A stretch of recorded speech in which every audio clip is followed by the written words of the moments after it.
host, Matthew LaFleur. Today, on episode number 8, I'm joined by legendary author and researcher Brian Forrester, who has written an astonishing 37 books about ancient history and lost civilizations, and has visited pyramids, temples, and megalithic structures around the world. Brian, thanks so much for coming on today. It's truly an honor to speak to you. Oh, it's my pleasure, Matthew. Thank you. So, Brian, for those who aren't familiar with your work, Yo, Russ Jericho, what's up, man? Thanks for being here, man. Books that you've written and the content. Could you just give a brief history about, what got you started on this road of traveling around the world and visiting all these sites, and what got you interested in megalithic structures and ancient civilizations? Well, I've been fascinated by ancient enigmas since I was a little kid, and of course, probably the Sphinx in Egypt was my, the first one that roast beef I was looking at. My family, of course, got National Geographic when I was young, and so going through that every month was great. And I was able to go see Stonehenge when I was 16 with a friend of mine. We traveled through the British Isles for 3 weeks without any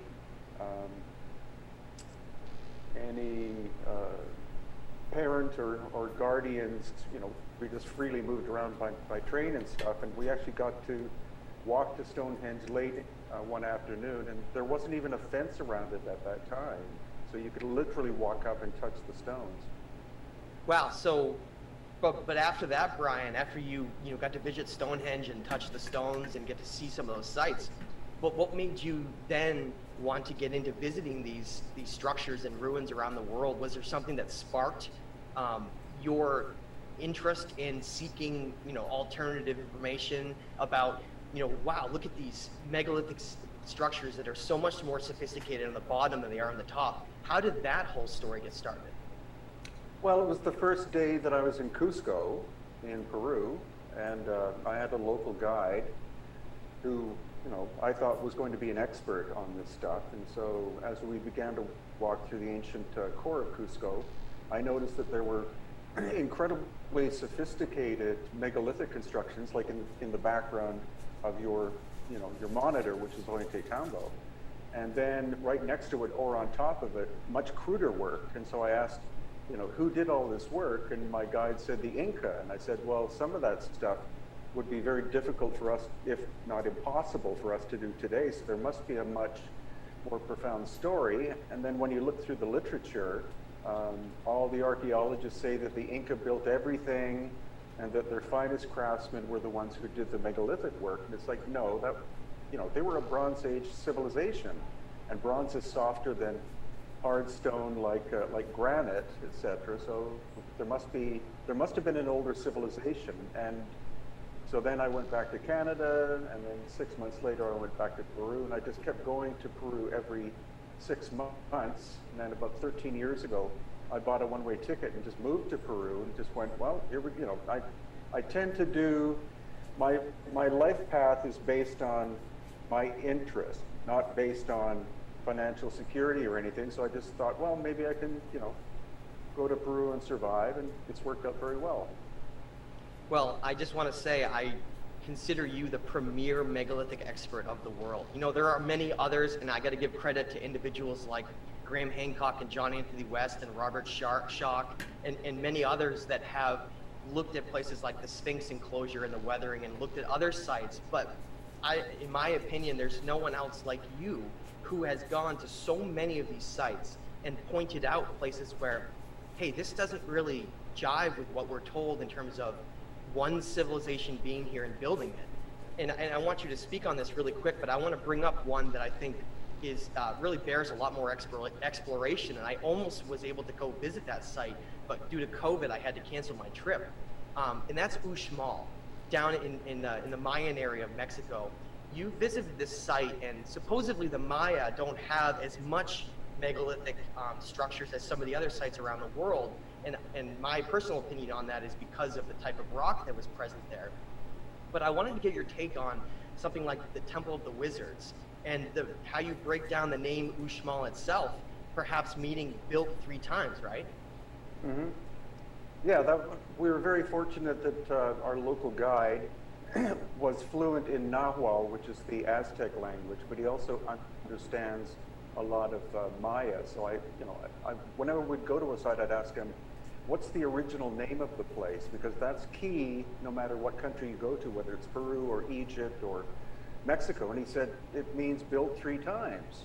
And so I just thought, well, let's have a look. And as we walked around, I could see 3 levels of construction. There's like the Spanish conquistador style, and then the Mayan, and then clearly there was a megalithic core to some of the structures, because you see these like massive beams, very tight fitting together, which the Maya probably couldn't have done, just like the Inca couldn't have done certain things. So again, it's much more subtle in Mexico, but many different sites show that there were original builders there long before the cultures that we think of. Yeah, absolutely. And those pieces have really, when you identified saying, hey, look at the sophistication on this upper level, and then look at the sophistication on some of these pieces in the lower level, being someone like me who has done a fair bit of studying everything from geology all the way to looking at the Masonic design of these structures and looking at creating, precise building, I immediately was captivated by you pointing them out. To me, it was very, very obvious, especially in places. I think probably the best example of anywhere in the world that shows this, or at least one of the best, in my opinion, is probably Machu Picchu, where you have these very, very clean, easy to see, less primitive, with mortar built in on the upper levels, and then on the bottom, we have these incredibly precise, sophisticated building to the point where, and I completely agree with what you said when you first came on, could we even do this now? And so I wanted to ask you, all of these sites around the world, putting them all together, what does this say about our history? And do we need to rewrite the history books? Yeah, well, what we do know now scientifically is that there were a series of cataclysms that occurred between about 13,000 and 12,000 years ago that was global. It might have even have altered the axis of the planet. And so that puts our history back to at least, in terms of sophistication, twice as long as what most academics say, because they say that approximately 6,000 years ago you had the rise of certain civilizations, like in Sumeria and Egypt and places like that, but this at least doubles it, if not more. And they simply disregard the obvious physical evidence that I and many others are showing. And when you look at places like Ahu Vanapu in Easter Island, and you see the sophistication on that wall segment, which is another place that I was going to go and I had to cancel because of COVID, unfortunately. And then you look at places in Peru with the building you see in places like Cusco and in the background here, Ollete Tambo. Is that evidence enough to show that those cultures likely had at least influences of each other more than 3,000 miles away, right? Yeah, it is possible because, the site you mentioned, there are actually 4 or 5 on Easter Island. Vinapu being one of them, where you have very tight-fitting basalt blocks. And the Easter Islanders, that we think of, didn't even have Bronze Age technology. They were more or less a Stone Age people.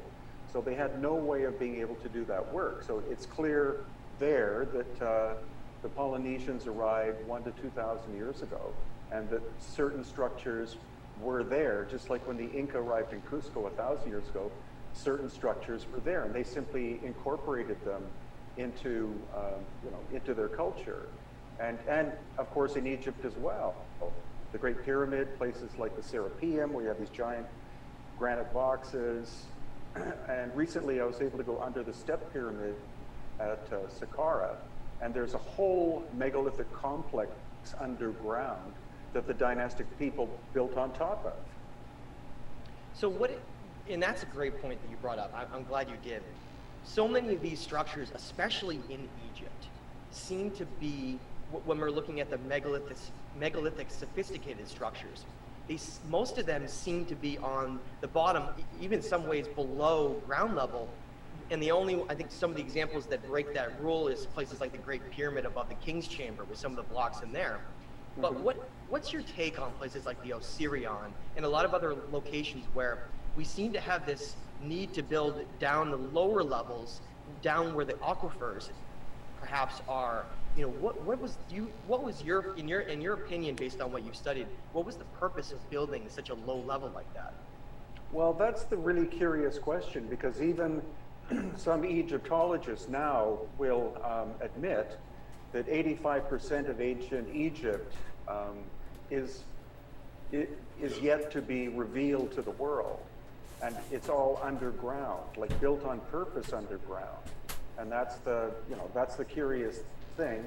And of course, you also find no hieroglyphics in general on the oldest of structures, and their timelines are, they're just guessing it at during what dynasty or period that these things were made, like the Osirion. It's like, it's an underground complex, and right next to it is the huge temple of Seti I, which is above ground. So again, it's another example of where they're trying to mislead us by giving us names of pharaohs who would have built something without any actual factual truth to it. And I had the great fortune in March of having the Osirion to myself for half an hour. So it came completely unexpectedly. I went and asked our guide, are we allowed to go down? No, the guys with guns. It's like, no. And then all of a sudden, this one of the guards came up to me and he said, follow me. And he led me down the staircase, took the barbed wire back from the staircase that goes down. And I got to wander around. It's a very complex, it's much more complicated than what most people think if they know of the Osirion at all. But you see this, basically this courtyard built underground, and most people think that's it. But when you go to the right, you go inside this very big chamber with a corbelled roof like that.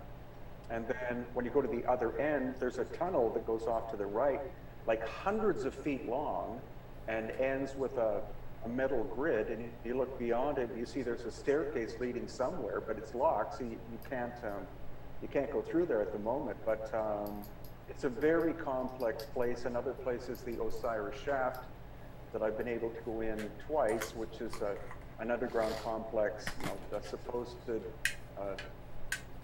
tomb of Osiris, which is nonsensical, or even a symbolic tomb, which doesn't mean anything.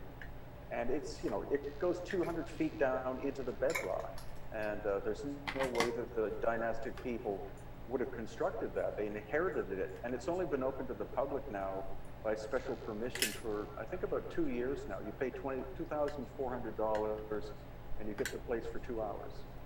That's amazing, Brian. That would be an incredible experience to be able to go down there, let alone in there at all, but with it to yourself, without a bunch of tourists all around you. Really would be a magical experience that I would love to share sometime. But I'm